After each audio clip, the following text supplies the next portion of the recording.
मेरी सभी सनातनी भाइयों को मेरा नमस्कार। आज हम आपको ले चल रहे हैं काशी में।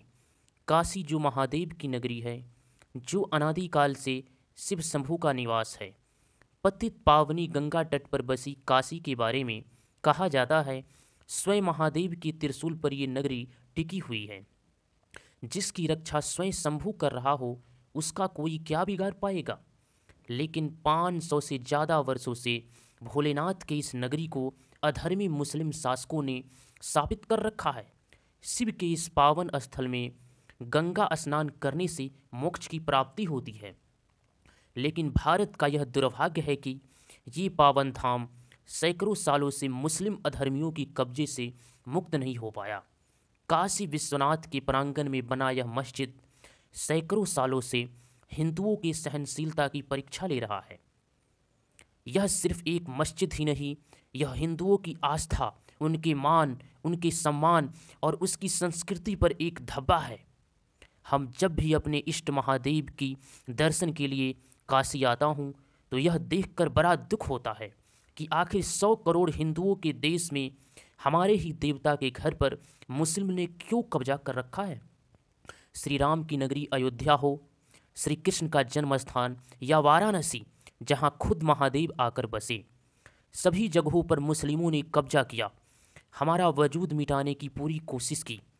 क्या वो चाहते थे सनातनी हिंदू भारत छोड़कर भाग जाए या मुस्लिम धर्म अपना ले। आखिर ऐसा सैकड़ों साल से क्यों हो रहा है। अरब तुर्क जैसे देशों से आए इन विदेशियों ने महादेव के स्थान को तोड़कर अपवित्र कर दिया और आज तक हम अपना मान सम्मान वापस नहीं ले पाए। यह देखकर मेरे मन में पीड़ा होती है। मैं ये सोचने के लिए विवश हूँ कि आखिर हिंदुओं के देश में ही हिंदू इतना असहाय क्यों। इसी घड़ी में आज हम बात कर रहा हूँ वाराणसी में काशी विश्वनाथ मंदिर की सच्ची और असली कहानी, जो हर सनातनी को जानना जरूरी है। वो काशी विश्वनाथ जहाँ नंदी आज भी महादेव से मिलने की प्रतीक्षा में है। काशी विश्वनाथ के पास यह स्थापित मस्जिद की दीवार पर माँ पार्वती आज भी महादेव को देखने के लिए लालायित है। मुस्लिम धर्म ग्रंथों में भी लिखा है कि किसी दूसरे धर्म के पूजनीय स्थल को तोड़कर वहाँ मस्जिद बनाना पाप है।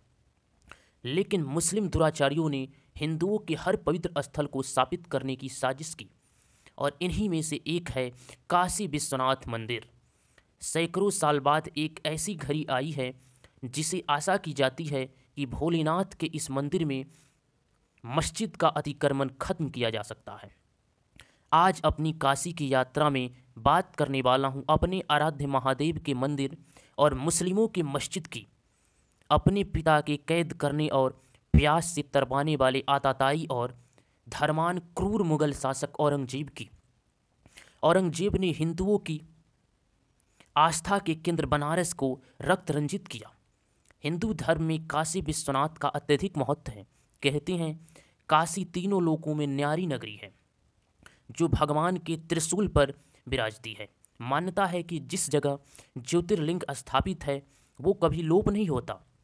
औरंगजेब ने कैसे काशी विश्वनाथ मंदिर को रक्त रंजित किया, इसकी कहानी मैं आपको बताऊंगा।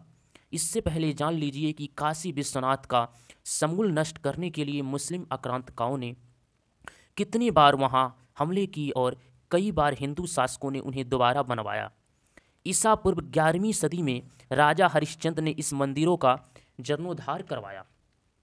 1194 में महमूद गोरी ने लूटने के बाद मंदिर को तोड़ दिया था। बाद में इसे फिर से बनवाया गया, लेकिन फिर 1447 में जौनपुर के सुल्तान महमूद शाह ने इस मंदिर को तोड़ दिया।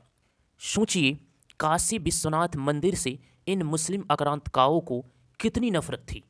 Doctor A.S. भट्ट ने अपनी किताब दान हारावली में जिक्र करते हुए लिखा है कि साल 1585 में टोडरमल ने इस मंदिर का पुनर्निर्माण करवाया।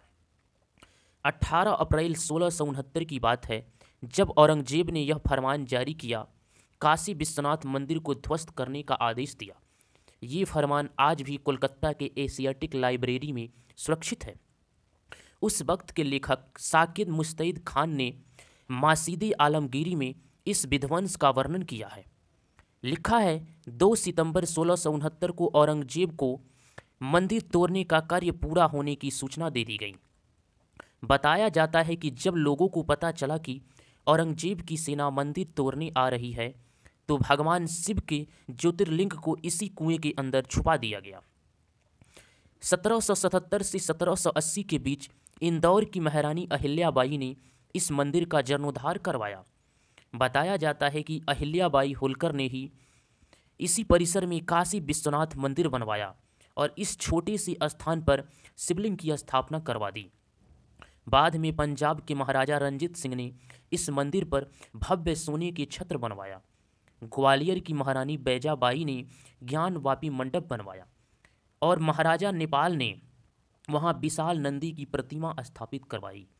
भारत में रहने वाले हिंदू विरोधी विचारधारा के इतिहासकारों ने औरंगजेब की छवि को सही ठहराने के लिए काल्पनिक कहानियां की रचना कर दी।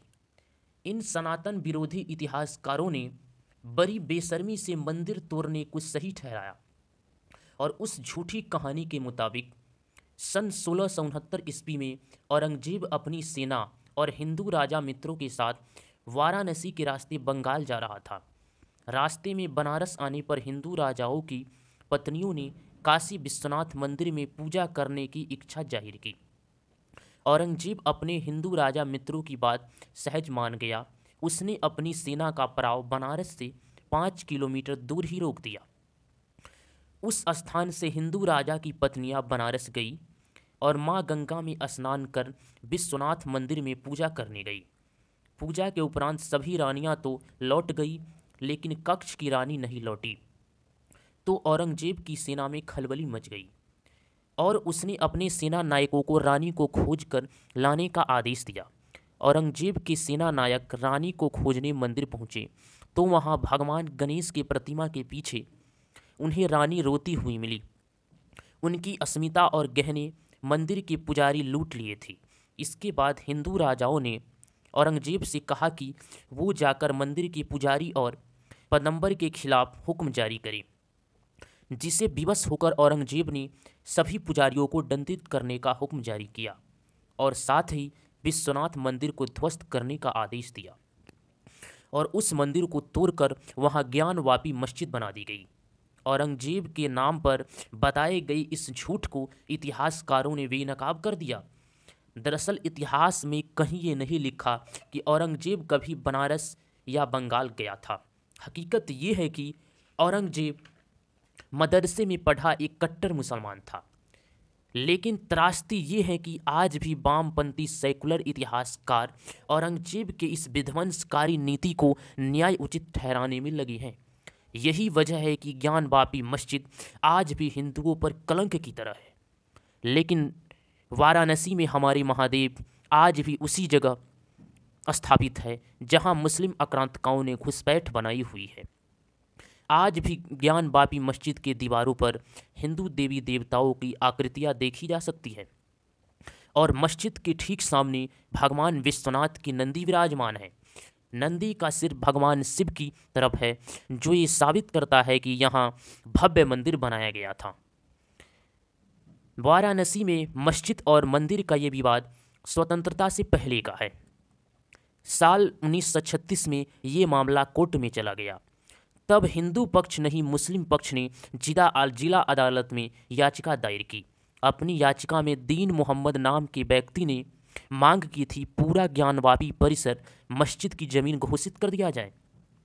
1937 में दीन मोहम्मद के दावे को खारिज कर दिया गया, लेकिन विवादित स्थल पर नमाज पढ़ने की इजाज़त दे दी गई।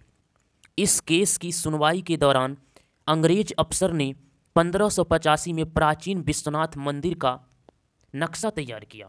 इस नक्शे में आप देख सकते हैं जो बीच का हिस्सा है वो प्राचीन मंदिर का गर्भगृह है। इस नक्शे के साथ अंग्रेज अफसर ने कोर्ट को बताया कि इन हिस्सों पर मस्जिद बना दी गई। साल 1937 में वाराणसी जिला अदालत के एक जज ने कहा कि ज्ञानकूप के उत्तर में ही भगवान विश्वनाथ का मंदिर है। मुकदमे की सुनवाई के दौरान BHU प्राचीन इतिहास के प्रोफेसर AS आटेकर ने बयान दिया। आकेटर ने स्कंद पुराण समेत कई प्राचीन ग्रंथों को कोट करते हुए बताया था कि ज्ञानवापी के उत्तर में ही भगवान विश्वनाथ का ज्योतिर्लिंग है। इन सारे सबूतों के आधार पर ये साबित होता है कि जिस ज्ञानवापी मस्जिद को मुसलमान एक मस्जिद की संज्ञा दे रहे हैं, दरअसल वहाँ एक महादेव का मंदिर विराजमान था। अब वाराणसी कोर्ट के फैसले के बाद उम्मीद है कि धार्मिक अतिक्रमण से काशी विश्वनाथ धाम मुक्त होगा। वाराणसी कोर्ट ने ज्ञानवापी परिसर को पुरातात्विक सर्वेक्षण का आदेश दिया है और 5 लोगों की टीम बनाकर पूरे ज्ञानवापी परिसर का पुरातात्विक सर्वेक्षण करने को कहा है। इस सर्वेक्षण में रडार की तकनीक का इस्तेमाल किया जाएगा, जिससे यह साफ हो जाएगा कि ज्ञानवापी मस्जिद के नीचे मंदिर के अंश आज भी मौजूद है। और अब ये नई तकनीक ये साबित हो जाएगा कि दुनिया की सबसे प्राचीन नगरी काशी में बाबा विश्वनाथ का डेरा था, जिसे मुगलों ने खत्म करने का प्रयास किया। तो महादेव की काशी के बारे में ये वीडियो आपको कैसा लगा कमेंट में ज़रूर बताएं। अगर आप महादेव के सच्चे भक्त हो तो कमेंट में हर हर महादेव जरूर लिखें।